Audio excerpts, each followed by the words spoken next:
அவர்கள் திருடர்களாகவும் அவர்கள் அழிக்கின்றவர்களாகவும் அந்த ஆட்டுக்கிட்ட இருந்து என்ன பண்றது வாங்கி ஆட்டை பிடுங்கி சாப்பிட்டவர்களாகவும் காணப்பட்டார்கள். ஆனால் இவர் என்ன சொல்லுகிறார்? நான் அந்த ஆட்டுக்காக என்னுடைய ஜீவனை கொடுக்கிறேன், அந்த ஜீவன் பரிபூர்ணம் அடையவும் நான் செய்கிறேன் என்று சொல்லுகிறார். யோவான் 10ஆம் அதிகாரம் 11ஆம் வசனத்திலே 12ஆம் வசனத்தை கொண்டாரு. நான் அந்த ஆடுகளுக்காக. அப்போ இந்த வியாக்கியானம் கொஞ்சம் வித்தியாசமா இருக்கிறது. ஒரு ஆட்டுக்காக யாராவது உயிர் கொடுப்பாங்களா? சொல்லுங்க. ஒரு ஆடு இருக்குது, மந்தையில் ஆடு மேயுது, ஆட்டுக்காக போய் யாராவது உயிர் தருவாங்களா? 6-5 அறிவு உள்ள மனிதம் ஆடால புரிஞ்சு கொள்ள முடியுமா? உயிர் கொடுத்தாலும் நீங்களே வந்து உயிர் கொடுத்து தானே செய்யறீங்கன்னு வச்சுக்கோங்க. அந்த ஆட்டுக்கு தெரியுமா இந்த ஆடு என்ன பண்ணும்? எங்க பால் கிடைக்குது, எங்க சாப்பாடு கிடைக்குது என்று சொல்லி அது மிகவும் பிஸியாக அதனுடைய வாழ்க்கையை வாழ்ந்து கொண்டு போகுமா போகாதா? சொல்லுங்க. அதான உண்மை. இந்த உதாரணமே பொய்யா இருக்குதுல்ல? இந்த உதாரணமே எப்படி இருக்குது? ஒரு லாஜிக்கே இல்லாம இல்ல. தாவீது ராஜா ஆடு வச்சிருந்தார், நமக்கு எல்லாம் தெரியும். ஒரு சமயம் ஒரு ஆடை ஒரு கரடி தூக்கி போச்சான், ஒரு சிங்கம் தூக்கி ஓடிச்சான். அப்ப அவர் என்ன செஞ்சார்? அந்த ஆட்டுக்காக ஓடி போய் அந்த சிங்கத்தின் வாயை அடிச்சு வாயில இருக்கிறத பிடிங்கி வந்தாராம். ஏன் போனாரு? ஆடோட ஜீவனை காக்க இல்லை, அவரோட ஜீவனை காத்துக்கொள்ள. அவங்க அப்பா அவர் என்ன பண்ணுவாரு? கணக்கு கேட்பாரு. என்ன கேட்பாரு? எங்கடா 10 ஆடு கொடுத்தனே, உனக்கு குறையுது, எங்கடா காணோம்னா, இல்லப்பா சிங்கம் நேற்று நைட் வந்து பாஷிங் போச்சு, யாரா கதை கொடுக்குறே கேட்பாரா மாட்டாரா? இல்ல ஒரு முதலாளி கிட்ட வேலை செய்யணும் அப்படின்னு என்ன பண்ணுவாங்க? முதலாளி கேட்பாரா மாட்டாரா? எங்கப்பா போச்சு 10 ஆடு 100 ஆடு கொடுத்தவங்க? அப்ப ஆட்டை காக்கிறவனுடைய முக்கியமான வேலை என்ன? அந்த ஆடு காணாம போகாம அதை பத்திரமா பாதுகாத்து கொள்ள வேண்டிய அவனுடைய வாழ்க்கைக்காக, அவனை காப்பாற்றுவதற்காக ஒரு மெய்ப்பன் என்ன செய்கிறான்? ஒரு ஆட்டு தொழுவத்தில் உள்ள ஆடுகளையும் பத்திரமாய் பாதுகாத்துக் கொள்ள வேண்டியது கடமை. ஆனால் இயேசுநாதர் இந்த விஷயத்தை உண்மையாய் சொல்வது ரொம்ப வேடிக்கையா இருக்குது. ஏன்னா ஒரு லாஜிக்கே இல்லாம, நல்ல படிச்ச மனுஷனா இருந்தாரு, லாஜிக்கே இல்லாம சொல்றாரு. நான் போய் ஒரு ஆட்டுக்காக ஜீவனை கொடுக்கணும், எந்த ஆடா புரிஞ்சுக்குமா? என்ன ஆடம்? நீ ஓட்ட எடுத்து வளர்க்கலாம், அன்பா வளர்க்கலாம், உன் வாடாடி வரும். இப்ப ஜீவனை கொடுத்தா புரிஞ்சு முடியுமா? முடியாதா? நம்ம ஆட்டுக்கு புரியவே புரியாது. அப்ப இந்த உதாரணமே என்னதான்? ஒரு தவறான உதாரணமாக நான் அதை பார்க்கிறேன். கரெக்டா இல்லையா? என்ன சொல்றேன்? அப்ப அந்த உதாரணமே போய் தானே, தப்பு தானே. நான் உனக்காக ஜீவனை கொடுத்தா நீங்களே புரிஞ்ச மாட்டீங்க. மனுஷன் அதான் புரிஞ்சுக்கலையே. மனுஷன் எங்க புரிஞ்சுக்கலாம்? 2000 ஆண்டுகள் ஆகி பிறகும் இயேசுநாதர் உலகத்துக்கு வந்தாருன்னா நம்ம எல்லாருமே very busy in celebrating Christmas. இயேசுநாதரை பிறப்பை பற்றி பாடுகிறோம், இயேசுநாதரை அதை பற்றி பாடுகிறோம், என்னென்னமோ செஞ்சுட்டு இருக்கிறோம். ஆனா இது யாருமே புரிஞ்சுக்கலையே. பூர்வ உலகம் அதுதான் சொல்ல வர நம்ம புரிஞ்சுக்கலாம். நோவாவை பற்றி பார்க்கிறோம். நோவா பூர்வ உலகத்துல எவ்வளவு பேர் இருந்தாங்க, கோடான மக்கள் இருந்தாங்க. ஆனா நோவா பெரிய பேழையை கட்டாரு. பேழை கட்டி என்ன பண்ணாரு? அது யாருமே ஏறல. யாரும் வந்து ஏறிச்சு? அந்த ஆடு மாடுகள் இவங்க தான் வந்து ஏறதே தவிர, அந்த குடும்பம் வந்து ஏறிச்சே தவிர மற்ற யாருமே வந்து ஏற முடியவில்லை. அப்ப யோசிச்சு பாருங்க, அந்த ஆடுகள் என்ன பண்ணுது? Even though we do great things for God, ஆடுகள் பெரிய காரியங்களை செய்தாலும் ஆடுகள் என்ன செய்ய முடியவில்லை? புரிஞ்சு கொள்ள முடியாத ஒரு நிலைமையில் காணப்பட்டோம். நம்முடைய வாழ்க்கையும் அப்படிதான் இருந்தது. அவருடைய பெரிய செய்கைகள், அவருடைய பெரிய காரியங்களை பற்றி என்ன பண்ண முடியல? புரிஞ்சுக்கவே முடியல. அதான் ஆண்டவர் பவுல் சொல்றாரு, இந்த அன்பு வந்து பைத்தியக்காரத்தனமான ஒரு அன்பாய் காணப்படுகிறது. ஆகவேதான் பல நேரத்தில் நம்ம என்ன பண்றோம்? தெய்வத்தினுடைய அன்பை அலட்சியமாய் நம்ம நடத்தி கொள்கிறோம். தெய்வத்தினுடைய அன்பை என்ன நினைச்சிடும்? ஏதோ இங்க வந்தால் வயசாயிடுச்சு ஏதோ பண்ணிட்டு போனா. We are unable to understand. நம்ம ஆடை போல தான் இருக்கிறோம். அந்த ஆடுக்கு எப்படி உணர்வு இல்லையோ, அந்த மாடுகளுக்கு எப்படி உணர்வு இல்லையோ, அதே விதமாக தான் மனிதர்களாகி நாம் அந்த அன்பை பற்றி நான் உணர்வு இல்லாத படிக்க ஏண்டாவது வானத்திலிருந்து ஏண்டாவது இறங்கி வரணும், ஏண்டாவது காரியத்தை செய்யணும் என்பதை புரிந்து கொள்ளவே முடியாத அளவுக்கு நாம் கிறிஸ்துமஸ் காலங்களிலே கிறிஸ்துமஸை கொண்டாடி கொண்டு அதை களியாட்டாகவும் கேலியாட்டவும் மாற்றிவிட்டு அவர் மனிதனாக பிறந்தார் என்று சொல்லி ஒரு கவலை இல்லாமல் நாம் வாழ்ந்து கொண்டிருக்கிறோம். கிறிஸ்துவ சாம்ராஜ்யமே அப்படித்தான் போய்விட்டது, ஒரு கவலை இல்லாமல். அதைதான் நீங்க உண்மை வருத்தத்தோட சொல்லுகிறார். யோவான் 12ஆம் அதிகாரம்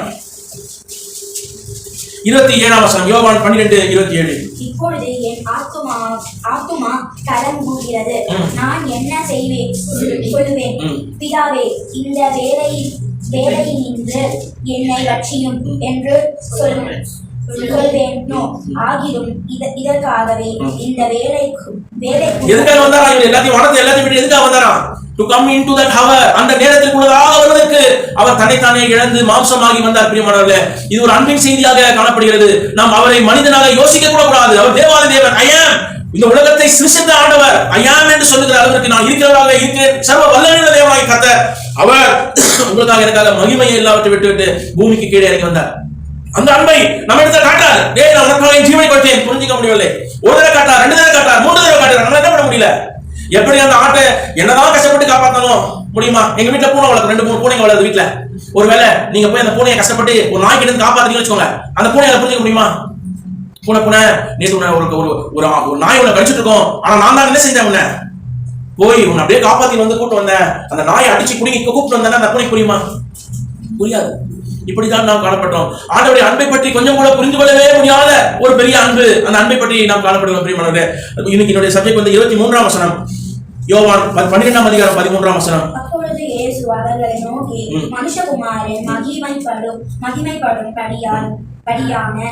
மனுஷகுமாரன் மகிமைப்படும்படியான வேலை வந்தது. அந்த அவருக்கு தான் அவர் வரார். அவர் மகிமைப்பட வேண்டும். என் பிள்ளையை நான் காப்பாற்ற வேண்டும். என் பிள்ளையை காப்பாற்றுவதனாலே நான் என்ன செய்யப்படுவேன்? நான் மகிமைப்படுத்தப்படுவேன். See how so important. உங்களையும் என்னையும் எவ்வளவு விசேஷத்தவராக ஆண்டவர் பார்த்தார் பாருங்க. என் பிள்ளையை நான் காப்பாற்ற போறேன். அவரை காப்பாற்றதால என்ன செய்யப்படுகிறேன்? I am going to be glorified. நான் மகிமைப்படுத்தப்பட போகிறேன். இதுதான் பிதாவான சொல்றார். 28ஆம் வசனம். பிதாவே உமது நாமத்தை மகிமைப்படுத்திக் கொள்ளும். Father, glorify your name. அப்பொழுது மகிமைப்படுத்தினேன், இன்னமும் மகிமைப்படுத்துவேன் என்கிற சத்தம். Then a voice came from heaven saying, I have both glorified it and will glorify it again. மகிமையாக நான் மகிமைப்படுத்த போகிறேன். என்ன பண்ணாருங்க இவர் மகிமைப்படுத்துங்க? நேற்றைய தினத்துல கல்லூரியில அலுமினியம் ஒன்று வைத்திருந்தாரு. பாஸ் அவுட் ஸ்டூடெண்ட்ஸ் எல்லாருக்கும் என்ன பண்ணாங்க? அச்சீவ் பண்ணவங்களுக்குலாம் ஒரு கிஃப்ட்லாம் கொடுத்து ஃபவுண்டர் சான்சலர் வேந்தர் அவர்கள் கையால எல்லாருக்கும் கிஃப்ட்லாம் கொடுத்தாங்க. அநேகர் என்ன பண்ணாங்க? அவங்க பெற்றோர்கள் எல்லாம் அழைத்து கொண்டு வந்தாங்க. பெரிய பெரிய அச்சீவ்மெண்ட். 2008 பேட்ச்ல படித்த ஒருத்தர் சுபு என்கின்றவர் ஜெயிலர் படத்துல பெரிய வேலை செய்திருக்கிறாரு. 2003 4ஆம் ஆண்டு ஆதவன் என்கின்ற பெரிய வேலை செய்திருக்கிறாரு. அதே மாதிரி அநேக துறைகளிலே திகழ்ந்தவர்களை பற்றி எல்லாம் என்ன பண்ணாங்க? அங்க அவர்களுக்கு விருதுகளை எல்லாம் வழங்கி பெருசா பண்ணாங்க.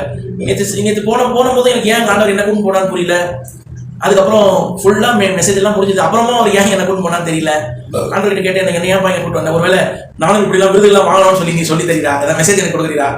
இல்ல நானும் எங்க பெற்றோர்லாம் கூட்டு வந்து இந்த மாதிரி அவங்களை கனப்படுத்திருக்க வேண்டும், இவ்வளவு பெரிய காலேஜ்ல என்ன படிக்க வச்சாங்களே அதுக்காக கூட்டு வந்தீரா? ஒரே கேள்வியோட யோசித்து கொண்டே நான் இருந்தேன்.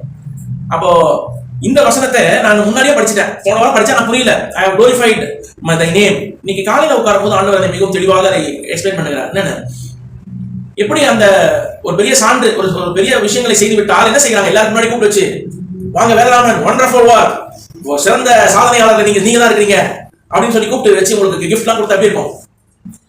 எவ்வளவு பெருமையா இருக்கும். எல்லாரும் கொண்டு போயிடுவீங்க. வரலாறு பாதி பேர் வாங்க எனக்கு கிஃப்ட் கொடுக்குறாங்க, சீஃப் மினிஸ்டர் கிஃப்ட் கொடுக்குறாரு, இல்ல அவங்க கொடுக்குறாங்கன்னா யூ ஆர் glorified. வேதராமன் என்கின்ற பெயர் என்ன ஆகுது? It is glorified. அப்போ இந்த விஷயத்தால அவர் அங்கே நொறுக்கப்பட்டு பாடுகளுக்கு உள்ளாகி அவர் கஷ்டப்பட போகிறார். கஷ்டப்படப்படும் பொழுது அவர் என்ன சொல்றாரு? பிதாவே உங்களுடைய நாமத்தை என்ன பண்ணுங்க? மகிமைப்படுத்தணும். பிரியமான தேவஜனமே, எவ்வளவு ஒரு அற்புதமான ஒரு ஆண்டவரை நாம் தொழுது கொண்டிருக்கிறோம். அவருடைய வேலை எல்லாவற்றையும் விட்டு, அவருடைய சர்வ மகிமையை விட்டு, அவருடைய பெரிய சிந்தனா சக்திகளை விட்டு, பெரிய கிரியேட்டிவ் பவர்ஸை விட்டுட்டு, பெரிய லாஜிக்கல் திங்கிங்கை விட்டுட்டு, இன்னோவேட்டிவ் ஒர்க்ஸ் எவ்வளவு பண்ணுவார் எல்லாவற்றையும் விட்டு உங்களையும் என்னையும் அவ்வளவாய் நேசித்தார். நேசித்தபடி என்ன பண்ணாரு? அவர் அந்த நேரத்திற்குள்ளதாக வந்தார், தனித்தானே ஒடுக்கி கொண்டார். and he gave himself to us without முதல். அது பெரிய குளோரிஃபிகேஷன். தேவதூதர்கள் பார்க்கறாங்க, ஐயோ ஆண்டவர் என்ன செய்ய போறான்னு தெரியலையே. அமைதியாக வாய் மூடி கொண்டிருந்தார். உங்களுக்காக எனக்காகவும். He was very silent. He was always praying in the spirit, Father, Father, help me என்று சொல்லி he was praying. His soul was so troubled. அவர் ஆக்கினைக்குள்ளதாக போக வேண்டிய சூழ்நிலை வந்தது. ஏன்? glorified. He was glorified. glorified பாருங்க, பெரிய சாதனைகள் செய்து பெரிய சாதனை நினைக்கிறார். தன் வாழ்க்கையின் சாதனையாக மனிதனை உருவாக்கியது பெருசல்ல, மனிதனுக்கு சாப்பாடு போட்டது பெருசல்ல, மனிதனின் சிஸ்டம்ஸ் எல்லாம் பார்த்துக்கிறது பெருசல்ல. எது பெருசு? அந்த மனிதனை காப்பாற்றினேனே, அந்த மனிதனுக்காக என் ஜீவனை கொடுக்க போகிறேனே, ஆபிரகாம் ஈசாக்கு யாக்கோபுக்கு கொடுத்த வாக்குத்தத்தத்தை நான் நிறைவேற்ற போகிறேனே. எல்லாரும் வெயிட் பண்றாங்க. பழைய ஏற்பாட்டின் தீர்க்கதரிசிகள் எல்லாரும் பார்த்துட்டு இருக்காங்க. தேவதூதர்கள், லட்சாதிலட்ச தேவதூதர்கள் பார்த்து கொண்டிருக்கிறார்கள். He was under persecution, troubles, termites. He was walking through that hour. மிகவும் வேதனையுடையவராய் அவர் அந்த நேரத்துக்குள்ளதாக அவர் நடந்து சென்றார். ஆனால் எப்படி இருந்தா பரலோகம்? Whole world was rejoicing. பரலோகத்திலே பெரிய சந்தோஷம் உண்டாகி கொண்டிருந்தது. மனிதன் அழிந்து போனான் என்று நினைத்தோமே, அதுக்கு ஒரு விடுதலையாக அதே தேவனாகிய கர்த்தர், மனிதனை உண்டு பண்ணிய தேவனாகிய கர்த்தர் அங்கே ஒரு வாசலாக மாறிவிட்டார். அவனுக்கு ஒரு ரட்சிப்பை ஏற்படுத்தி விட்டார் என்று சொல்லி there was a big announcement. பரலோகத்தில் பெரிய மகிமையான காரியங்கள், பெரிய மேலாளங்களோட காரியங்கள். ஏன்? there is a salvation. மனுஷனுக்கு ஒரு ரட்சிப்பு வந்து விட்டது என்று சொல்லி அங்கே பெரிய there was a great meeting. அந்த நாளில் நடந்தது. அங்கே ஆண்டவருடைய நாமம் மகிமைப்படுத்தது, தேவனாகிய கர்த்தருடைய நாமம் மகிமைப்படுத்தது. எதனால் பிரியமானவர்களே? not because என் பையன் வேர்ல்ட் நம்பர் 1 சாம்பியன்ஷிப் செஸ் சாம்பியன்ல அச்சீவ் பண்றான்றதுக்காக இல்ல, என் மகன் நல்ல BMW கார் வாங்கிட்டான்றதுக்காக இல்ல. he has accepted that there is a great life, there is a wonderful life. அதுதான் நாம் இப்ப வாசிச்சோம். அவன் ஜீவன் பெறவும் அந்த ஜீவன் பரிபூர்ணமடையும் வந்தேன். I wanted to give him an abundant life. ஆனா மனிதனாகிய நமக்கு என்ன புரியல?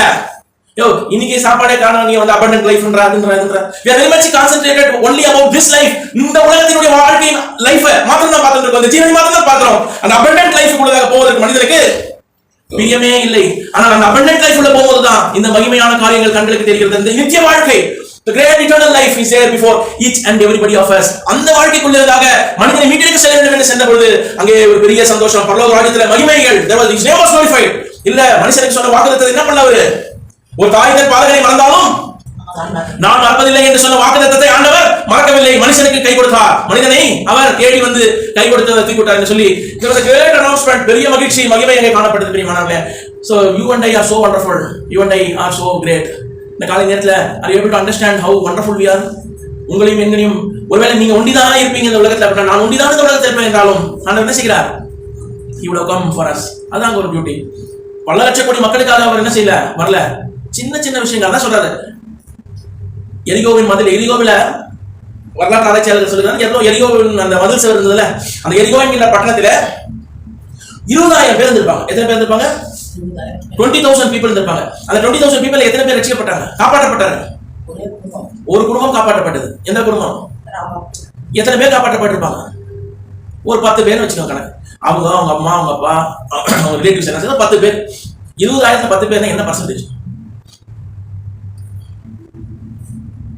சொல்லு திவ்யா? பர்சன்டேஜ் என்ன? 10 out of 20,000. ஜாய்சி ஜடோ 10 out of 20,000 பர்சன்டேஜ் என்ன? 0.0000. Very least percentage. அவ்வளவுதான் ஆண்டவர் ஏற்றுக்கொள்ள போறான். ஆடு மாதிரி தான் எல்லாம் இருக்கிறோம், எல்லாம் அவர் செஞ்ச விஷயம் எதுவுமே புரியல, ஆனாலும் பர்சன்டேஜ் ரொம்ப ரொம்ப கம்மி, 0.0000. அப்படி இருந்தாலும் அவர் என்ன செய்யறாரு? ஆளே இல்லப்பா, இன்னைக்கு சர்ச்சில் ஆளே கிடையாதுப்பா, இன்னைக்கு போய் மெசேஜ் எல்லாம் கொடுக்கணுமா, இன்னைக்கு போய் தான் பண்ணுமா, சும்மா போய் ஜோம் பண்ணணும் இல்ல. 2 பேர் தான், அவர் சட்டத்தையே 2 பேர் தான் கேட்டான், 3 பேர் தான் கேட்டான், ஆளே இல்ல. 8 பேர் தான் நோவா குடும்பத்தை ஏறினா. அவ்வளவு பெரிய பட்டத்தை ஆபரகாம் உண்டிதான் உட்கார்ந்து வந்து பேசுறாரு. அவ்வளவு பெரிய இஸ்ரவேல் மக்கள்ல 2 பேர் தான், காலேபும் ஜோசுவா 2 பேர் தான் உள்ள போறான். ரொம்ப ரொம்ப கம்மிப்பா, இந்த பர்சன்டேஜ் ரொம்ப கம்மி. இதுக்காகவாப்பா நான் போய் கீழே இறங்கி நான் போய் என்னுடைய டைம் எல்லாம் இருக்கிறது ஒரே ஒரு ஸ்டூடெண்ட்டுக்காக போய் எவ்வளவு கஷ்டப்பட்டு நான் எவ்வளவு கத்துறதுப்பா, வானாப்பா விட்டுலாம்ப்பா, இந்த பிளானே விட்டுப்பா, வானா இந்த திட்டத்தையே விட்டுப்பா சொல்லிட்டு போயிருக்கலாம். இது ஒன்றும் பெரிய 5,000 பேர் 10,000 பேர் இல்லப்பா, கேட்க போறது 2 பேர் கேட்க போறான், 3 இவ்வளவு பார்த்தல சாம்பிள். 4,000 வருஷம் பார்த்தாலும் எத்தனை பேர் உண்மையா இருந்தா? சாத்ராக், மேஷாக், ஆபேத்நேகோ, ஒரு 4 வாலிபர்கள் அங்க இருக்காங்க. அங்க இருந்து கொஞ்சம் பேர் உன்னை புரிஞ்சுக்கிறவங்க கொஞ்சம் பேர் தான் இருக்கிறாங்க. இதுக்காக போய் இவ்வளவு பெரிய திட்டத்தை, இவ்வளவு பெரிய ஒரு எஃபர்ட் செய்யணுமா? God was concerned about you and me. மிகவும் நம்மை நேசித்தவராக அவர் கீழே இறங்கி வந்தார் பிரியமானவர்களே. ஆகவே தான் நம்மளால் மற்றவங்க போல கிறிஸ்துமஸ் செலிப்ரேஷன்ஸ் போன்ற காரியங்களை முன்னெடுத்து செய்ய முடியாமல் இருக்கிறோம். Because it was a painful thing. It was God himself came down as a sacrifice on the cross of Calvary. His name was glorified. நம்ம நினைக்கலாம் என் வாழ்க்கையில பெரிய அச்சீவ்மெண்ட் பண்ணல, பெரிய விஷயங்கள் பண்ணல, என் நாமம் மகிமைப்படல. But Lord was God. தேவாதி தேவன் was thinking about you and me on the cross. His life full of நம்மை பற்றி தான் நினைவுகள் இருந்தது. நாம இந்த உலகத்தை பற்றி தான் யோசிச்சுட்டு இருக்கோம். சாதாரண சொல்லலாம், இந்த உலகத்துல சாப்பாடு கிடைக்குமா, துணி கிடைக்குமா, அடுத்த வேலைக்கு என்ன செய்யும். ஆனால் அந்த abundant life, நான் நித்திய வாழ்வை கொடுக்கிறேன். I want to give an abundant life. அந்த வாழ்க்கை பற்றி யோசிப்பதற்கு நமக்கு யாருமே என்ன இல்லை, பிரியம் இல்லாமல் உட்கார்ந்து கொண்டிருக்கிறோம். It was a great opportunity that given to us, that abundant life. It is going to be an abundance. சந்தோஷம், மகிழ்ச்சி. இந்த உலகத்துல உங்களுக்கு எவ்வளவுதான், இன்னும் இவ்வளவுதான் வேதாந்தம் உங்ககிட்ட ஒரு 10 கோடி ரூபாய் கொடுத்தா ஹாப்பியா இருப்பீங்களா? பத்தாது. 100 கோடி ரூபாய் கொடுத்தா ஹாப்பியா இருப்பீங்களா? இருந்தாலும் வாழ முடியாது. 10 வருஷம் வாழ போறோம், இன்னும் கொஞ்சம் 15 வருஷம் அவ்வளவுதான். அந்த life is not abundant. Life is very much restricted, limited edition இருக்கும். But the Lord is giving us an abundant life. He loves us so much. நம்ம அவ்வளவா நேசித்திருக்கிறார். அவை உள்ளத்தின் ஆழத்திலிருந்து Lord thank you, எனக்காக இவ்வளவு காரியங்களை செஞ்சீங்கன்னு சொல்லி அவர் துதிக்க, அவர் ஆராதிக்க நாம் கடமைப்பட்டவர்களாக இருக்கு.